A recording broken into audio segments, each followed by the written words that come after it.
"Get off my property," I shouted as bulldozers tore through my family's fence. Sandra Mitchell, our HOA president, just smirked and waved a stack of papers.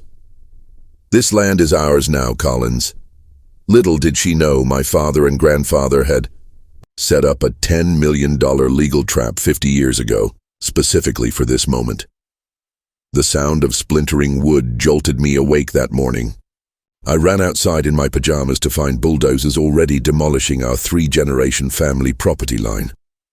Sandra Mitchell, our HOA president, stood there in her red power suit, smiling as my grandfather's oak trees crashed to the ground. "We're building our new community pool here," she announced, pointing to a blueprint. "Your family's been hogging this land for too long." My hands shook as I pulled out my property deed, 5 acres, legally registered, fully paid for. "This is my property," I shouted over the engines. Sandra's perfectly lipstick smile never reached her eyes.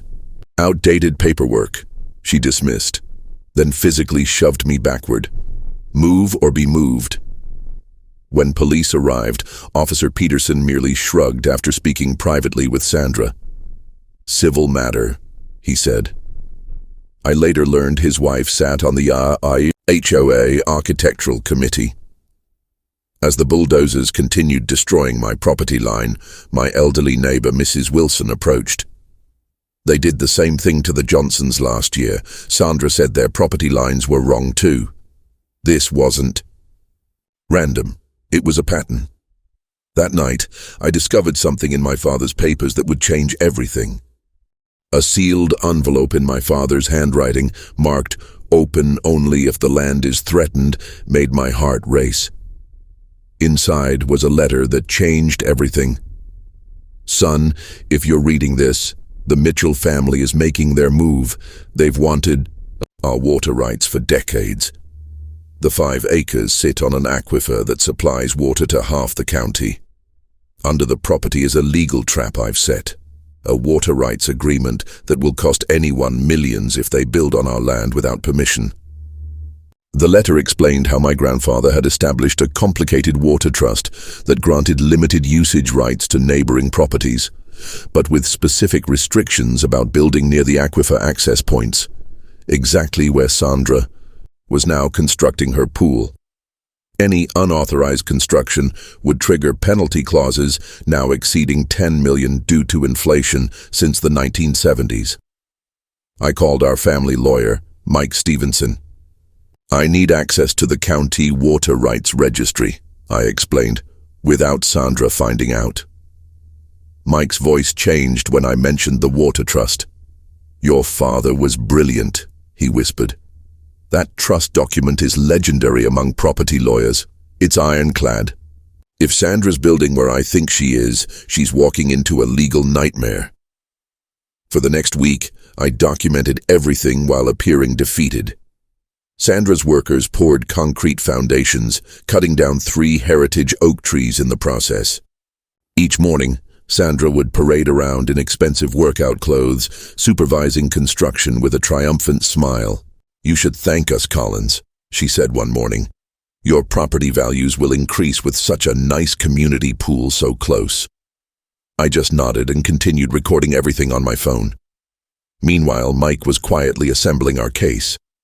The water trust documents were buried deep in county records, but they were valid and current. "We need to time this perfectly," Mike advised.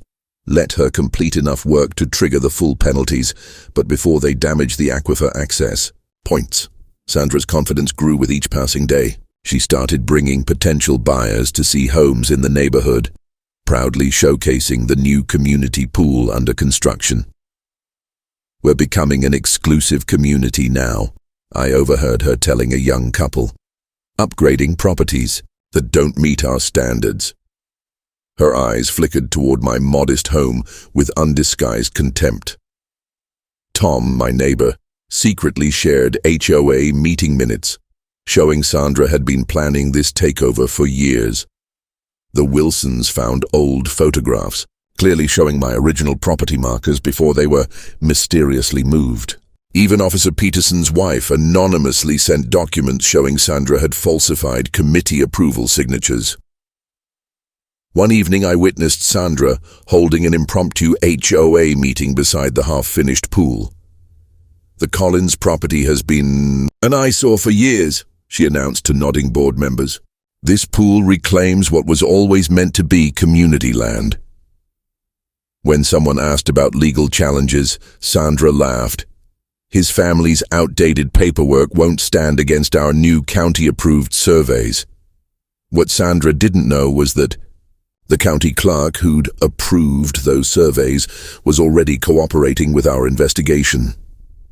Every falsified document, every backdated approval, every manipulated boundary line was being catalogued as evidence. The construction accelerated after that meeting. Sandra hired additional crews, working extended hours. The pool structure took shape rapidly: concrete walls, plumbing, electrical work. "We're aiming for a grand opening next month," she told everyone who would listen. She even ordered an engraved plaque: "Mitchell Community Pool, elevating community standards." Mike called with alarming news: "They're digging deeper than permitted. Another 3 feet, and they'll breach the aquifer's protective layer." We needed to act soon, but not too soon. Every day of continued construction strengthened our case, but increased the environmental risk. The confrontation point arrived sooner than expected when Sandra announced a progress champagne toast for board members. Construction had reached a critical phase. They were preparing to install filtration systems that would directly impact the aquifer access point. Mike assured me all our documentation was ready. The water commissioner had reviewed our evidence and confirmed the validity of the trust. Sheriff Martinez, whose jurisdiction overrode local police, agreed to serve papers personally. As Sandra's celebration was being set up, with champagne on ice and board members arriving in their finest attire, I watched from my window, heart pounding. Sandra stood beside the nearly completed pool in a designer dress, toasting her vision for community improvement while workers rushed to lay the final tiles. The moment had arrived. Mike's car pulled up, followed by Sheriff Martinez and the county water commissioner. It was time to spring the trap that had been 50 years in the making. Sheriff Martinez approached first, his uniform commanding immediate attention. Sandra's smile faltered as she spotted us walking toward her celebration.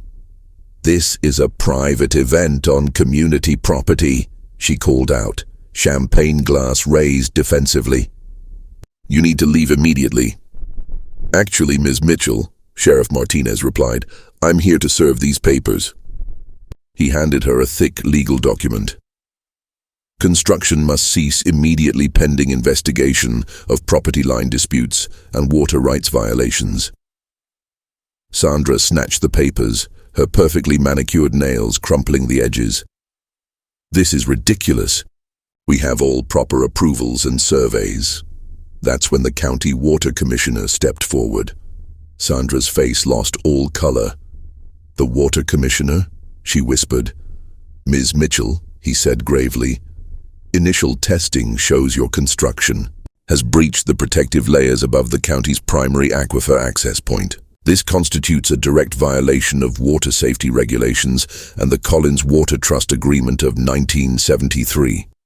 The champagne glass in Sandra's hand slipped, shattering on the fresh pool tiles.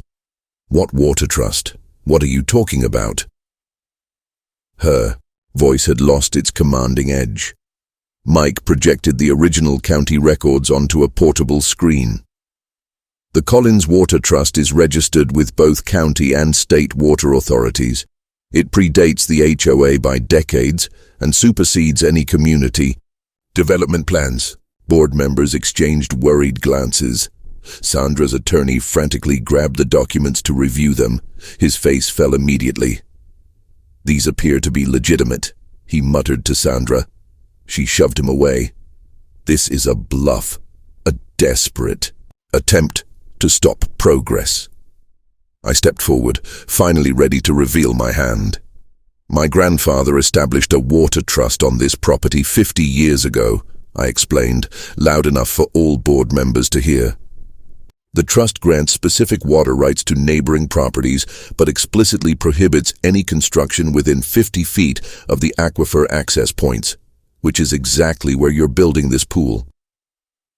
I pulled out the original trust documents. The penalty for violation, adjusted for inflation, currently stands at $10.2 million. The silence that followed was deafening. Sandra recovered quickly, years of intimidation tactics kicking in. This is absurd. Some ancient piece of paper doesn't trump HOA authority. She turned to the board members, expecting their usual support. This is clearly a desperate attempt to extort money from our community fund. The water commissioner stepped closer, unintimidated. Ms. Mitchell, this ancient piece of paper is a legally binding trust registered with state authorities. Our preliminary soil samples confirm your construction has already disturbed the protective clay layer above the aquifer. This isn't just about property lines, it's about water safety for half the county. We had no knowledge of any water trust, Sandra's attorney interrupted, already distancing himself from liability. If such restrictions exist, the HOA board was never informed. That's where you're wrong, Mike said, projecting another document. Here's a certified letter sent to the HOA 5 years ago when Sandra became president, explicitly outlining the water trust provisions. And here, he switched to another document, is Sandra's signed acknowledgement of receipt. Sandra's face contorted with rage. "You set me up!" she shrieked, lunging toward me with raised hands. Sheriff Martinez stepped between us. "Ms. Mitchell, control yourself, or you'll be facing assault charges on top of everything else." The HOA treasurer, Mr. Peterson, stepped forward, his face ashen. "What exactly are the financial implications for the HOA?" All eyes turned to Sandra, whose perfectly controlled exterior was crumbling by the second. The HOA incorporation agreement clearly states the HOA itself, not individual board members, is financially responsible for all community improvement projects, I explained. However, I paused, letting the tension build. There's an exception, for cases of willful misconduct by officers acting outside their authority. Mike projected the highlighted section. It means if Ms. Mitchell acted without proper authority or falsified documents to approve this project, as evidence suggests, she becomes personally liable for all penalties and damages. "That's absurd," Sandra stammered. "Everything was properly approved in meetings." "Meetings that weren't properly noticed," called out Mrs. Wilson from behind me. "Votes that weren't properly counted," added Tom. "Signatures that appear to be forged," said Officer Peterson's wife, stepping forward with her own documentation.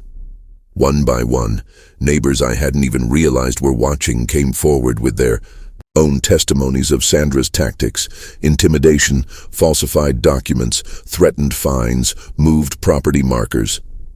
The HOA vice president cleared his throat. "I move to immediately suspend Sandra Mitchell from her position pending full investigation." 3 board members quickly seconded the motion.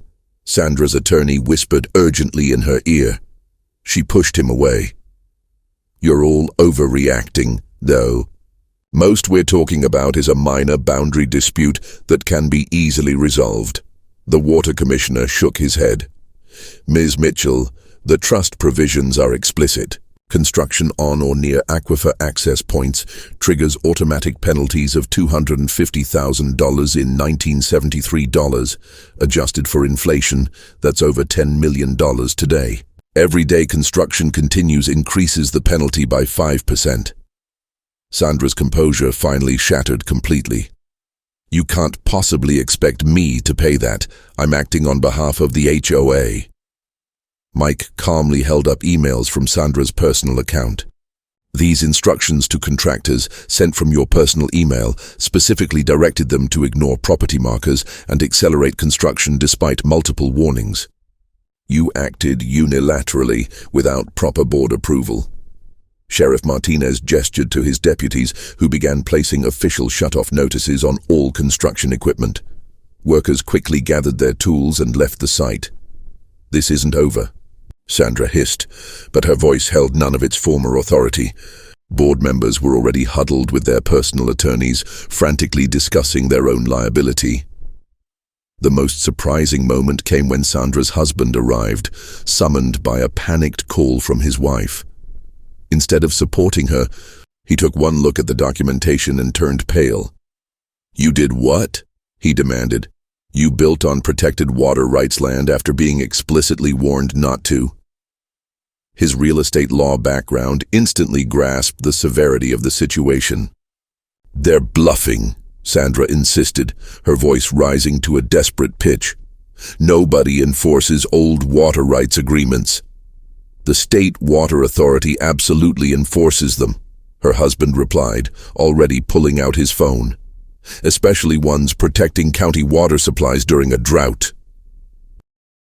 As Sandra's support system crumbled around her, the reality of her situation dawned on her face. Years of unchecked power had led her to believe she was untouchable, that rules simply didn't apply to her.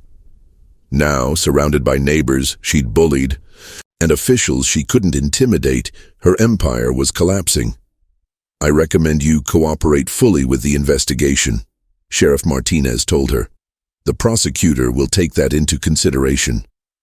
"Prosecutor?" Sandra whispered. "Falsifying official documents is criminal fraud, Ms. Mitchell," he replied. "This goes beyond civil penalties now."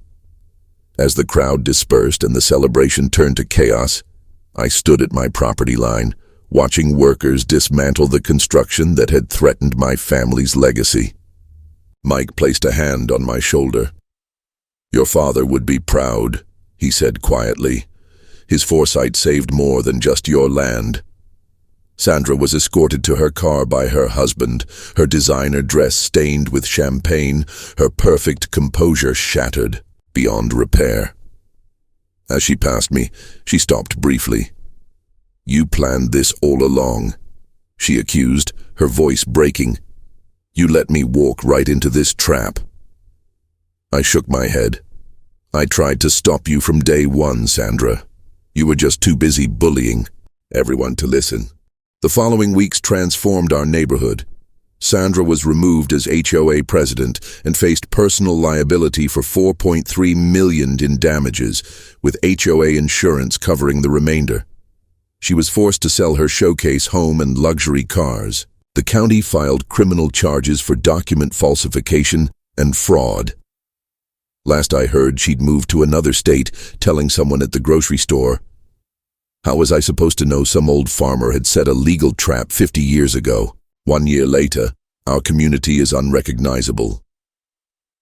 Tom, our new HOA president, immediately returned stolen land to rightful owners. The HOA bylaws were completely rewritten with transparency requirements and property rights protections. My fence stands rebuilt, with correct property lines clearly marked. The heritage trees are growing back slowly, and the aquifer remains protected. The County Water Authority established a permanent protection zone around it, appointing me to the Oversight Committee. The community pool eventually got built, on actual HOA land, properly approved and permitted. Sometimes when I swim there with my kids, I think about how close Sandra came to destroying everything my family had built. Tom installed a small plaque near the pool entrance. Built with respect for all boundaries, both seen and unseen. Sometimes the best traps are the ones your enemies walk into all by themselves, especially when they're too arrogant to look where they're stepping.